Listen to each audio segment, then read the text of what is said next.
আজকে আমাদের বাসায় একটা ইফতারের আয়োজন করেছিলাম, কারণ আমার দেবর এবং দেবরের বউ এসেছিল ওর দুই বাচ্চাকে সাথে নিয়ে। তো ওদের জন্য ঘরোয়াভাবে সব কিছুর আয়োজন করলাম। ট্রেডিশনাল ইফতারের পাশাপাশি আমরা ডিনারের ব্যবস্থাও করেছিলাম। ইফতার করে ডিনার করে তারপর আমাদের বাসা থেকে যাবে এরকমই প্ল্যান ছিল। আর সাথে আমি চেয়েছিলাম আমার শ্বশুরবাড়ির আরও লোকজন, যেমন আমার দুই ননদ এবং আমার শ্বশুর, তারাও যেন আসেন। আমার শাশুড়ি তো আগে থেকেই আমাদের বাসায় ছিলেন। তো আজকে ইফতারের আয়োজনে এবং ডিনারের আয়োজনে যা যা করেছি তাই নিয়েই আমার আজকের ব্লগ। আশা করি আপনাদের ব্লগটা ভালো লাগবে। তো শুরু করছি। আসসালামু আলাইকুম, আমি নিপা। আপনাদের সবাইকে স্বাগতম জানাচ্ছি আমার নতুন একটা পারিবারিক রান্নাবান্নাময় এবং খাওয়া দাওয়াময় ব্লগ দেখার জন্য। আর ইন্ট্রোতে তো বলেছি এই রান্নাবান্না বা ডিনার এবং ইফতারের আয়োজন করা হচ্ছে আমার দেবর এবং দেবরের বউ আর ওর দুই বাচ্চাদের জন্য। যদিও আমি একটু অসুস্থ ছিলাম এবং সেটা আমি যখন আমার পেজে শেয়ার করেছিলাম, আপনারা অনেকেই আমাকে ইনবক্স করেছেন, মেসেজ দিয়েছেন, জানতে চেয়েছেন আমার কি হয়েছে। তো সেই সবগুলোর মেসেজ ওই সময় আসলে আমার পক্ষে অ্যান্সার দেওয়া সম্ভব হয়নি। আমি মোবাইল থেকে একটু দূরেই ছিলাম, পুরোটা সময় বিশ্রামের উপরেই ছিলাম। তো হয়েছিল কি, আমার হাজব্যান্ডের আগের দিন দাঁত ফেলানো হয়েছিল, ওর একটা দাঁতে একটু সমস্যা হয়েছিল, তো সেই দাঁতটা ফেলে দেওয়া হয়েছিল। তো তার পরের দিন আবার আমার শুরু হয়ে গিয়েছিল একটু, আমার শরীরটা খুব খারাপ লাগছিল সকাল থেকেই। সেই শরীর খারাপ নিয়ে আমি ড্রাইভিংয়ের জন্য ড্রাইভিং কোর্স করছি, সেই ড্রাইভিং শিখতে যাচ্ছি। সেখানে প্রায় 1 ঘন্টার মতো রোদের মধ্যে গাড়ি চালিয়ে আসলাম। তারপর আবার একটু শপিংয়েও গিয়েছিলাম, বাসায় এসে রান্না করেছিলাম, এসে আবার গিয়েছিলাম শপিং করার জন্য। তো এরকম করতে করতে প্রায় 3টা পর্যন্ত আমি বাড়ির বাইরেই ছিলাম এবং আমি রোজাও ছিলাম। আর মাইগ্রেনের অ্যাটাক তো আমার নর্মালি হয়ই মাসে 1-2 বার। তো সেই মাইগ্রেনের অ্যাটাকটা হঠাৎ করে শুরু হয়ে গিয়েছিল। আমি ভেবেছিলাম গোসল টোসল করে একটু ঘুমিয়ে নিলে হয়তো মাথা ব্যথা কমে যাবে, তারপরে রোজা ভেঙে ইফতার করে হয়তো আমি ওষুধ খেয়ে নেব, তখন ঠিক হয়ে যাবে। কিন্তু আসলে সেটা হয়নি। যত সময় গিয়েছে মাথা ব্যথা বেড়েছে। তারপর যেটা হয়েছে যে ইফতারের ঠিক আগে আগে আমি কলাপস করি। আমার মাথা ব্যথার জন্য একদম ভমিটিং হওয়া শুরু হয়েছিল, আর সেই ভমিটিংটা থামছিলই না। প্রায় 5-6 বারের মতো বা 6-7 বারের মতো মনে হবে হয়তো আমি বমি করছিলাম এবং আমার পেটে কিছুই ছিল না। আমি পানিও খেতে পারছিলাম না, পানি খেলেও বমি হয়ে যাচ্ছিল, বমির ওষুধ খেয়েও বমি করছিলাম।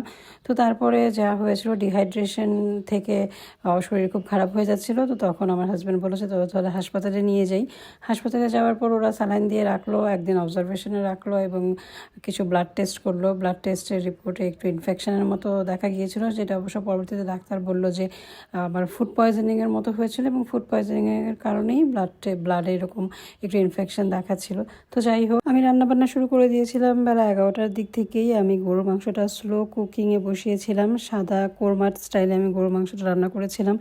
আর এর মধ্যে আমার রান্নাবান্না হয়ে গোসল টোসল সেরে নেওয়ার পর, নামাজ পড়ার পর দেখি আমাদের মেহমানও চলে আসছে। এই যে আমার দেবরের পিচ্চি ছেলেটা, ওর বয়স 7 মাস হবে। সে এই প্রথমে আমাদের বাসায় আসলো। তো ওকে দেখে আমার ছেলে এত খুশি। আমার ছেলে এমনিতে বাচ্চা প্রচণ্ড পছন্দ করে, ছোট বাচ্চা খুবই পছন্দ করে। আমার বোনের ছোট 2টা বাচ্চা যখন ছিল তখন ওদেরকে খুব আদর করতো। তো এই আমার দেবররা তো একটু দূরে থাকে, ওদেরকে তো কাছে তো খুব একটা সবসময় যাওয়া হয় না, ওরাও খুব একটা আসতে পারে না। যেমন এই 7 মাস পরে আমাদের এই পিচ্চি সোনাটা আমাদের বাসায় আসলো, সে ঘুরে ঘুরে সব দেখছিল এবং আমার ছেলের কোলে বেশ শান্তভাবেই ছিল। তো ওদেরকে রিসিভ করে আমি এদিকে আবার ইফতারের জন্য টুকটাক আয়োজন করছিলাম, কারণ ডিনারের জন্য যা যা রান্না করব সেগুলো মোটামুটি রান্না করা শেষ হয়ে গিয়েছিল। আমি প্রথমে একটা শরবত বানিয়ে নিয়েছি। তো এখন আমি বানাচ্ছি সল্ট লাচ্ছি, অথবা এটাকে মাঠাও বলা যায়। আমি আসলে মাঠার মতো করেই বানাচ্ছি। নর্মালি আমরা বাসায় শুধু সল্ট লাচ্ছিটাই খাই, মানে সব দইয়ের সঙ্গে বিট লবণটা মিক্স করে পানি দিয়ে একটা শরবত বানিয়ে ফেলি বা লাচ্ছি বানিয়ে ফেলি। আজকে আমি একটু ডিফারেন্টভাবে করছি। এখানে আমি বিট লবণও দিয়েছি, আবার সাথে একটু সামান্য চিনি দিয়েছি এবং এই সব কিছুকে ব্যালেন্স করার জন্য আবার আমি 1 টুকরা লেবু চিপে দিয়েছি।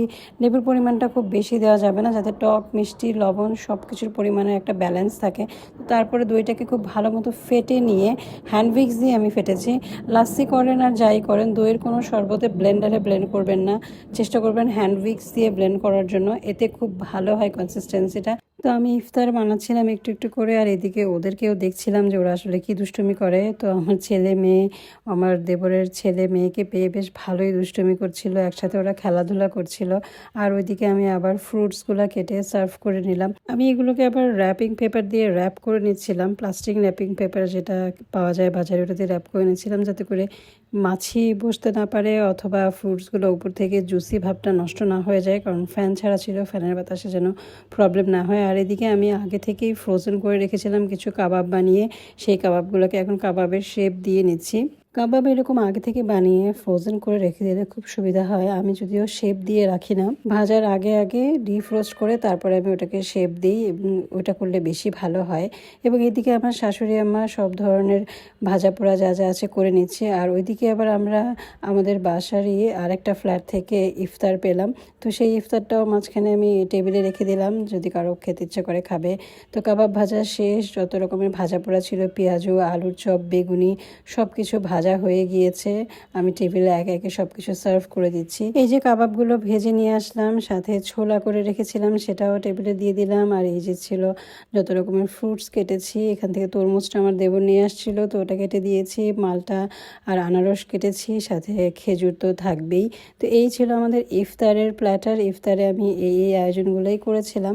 এইদিকে এই যে আমার দেবরের ছোট্ট পিচ্চিটাকে আমার হাজব্যান্ড কোলে নিয়েছে, সে তো খুবই শান্ত হয়েছিল, একটুও কান্নাকাটি করেনি। যদিও ওরা মেট্রোতে করে এসেছে লালবাগ থেকে, তখন নাকি খুব কেঁদেছিল, কিন্তু বাসায় আসার পর খুব একটা কাঁদেনি, সবার কোলেই যাচ্ছিল। তো ইফতার করা শেষ, এখন হচ্ছে কি চা সার্ভ করার পালা। তো আমি যখন চা সার্ভ করছিলাম তখন আমার খালা বলছিল যে দেন আমি চা সার্ভ করি এবং আমি চা নিয়ে যাই, আপনি আমাকে ভিডিও করেন। এবং ভিডিও শেষ করার পর উনি যখন চা দিয়ে আবার আমার কাছে এসে বলতেছে দেখি দেখি কিরকম লাগছে আমাকে, এবং তারপর বলে আহা কি হুগনা আমি বলতেছি আপনি শুকনা না, আপনি তো একদম মডেলদের মতো চিকন, এইরকম স্বাস্থ্য পাওয়ার জন্য মডেলরা দিনের পর দিন না খেয়ে থাকে, আর আপনি তো মাসাল্লাহ খেয়ে দেও এত সুন্দর চিকন আছেন। তো যাই হোক, খাওয়া দাওয়া শেষ, চা খাওয়া শেষ, সবকিছু শেষ হওয়ার পর কিছুক্ষণ বিশ্রাম নিয়ে আবার আমি রাতে ডিনারটাও সার্ভ করে দিয়েছিলাম। ইফতারের পর খুব বেশি খাওয়া দাওয়া করা যায় না, তাই ডিনারের আয়োজনে খুব বেশি একটা কিছু করি নাই।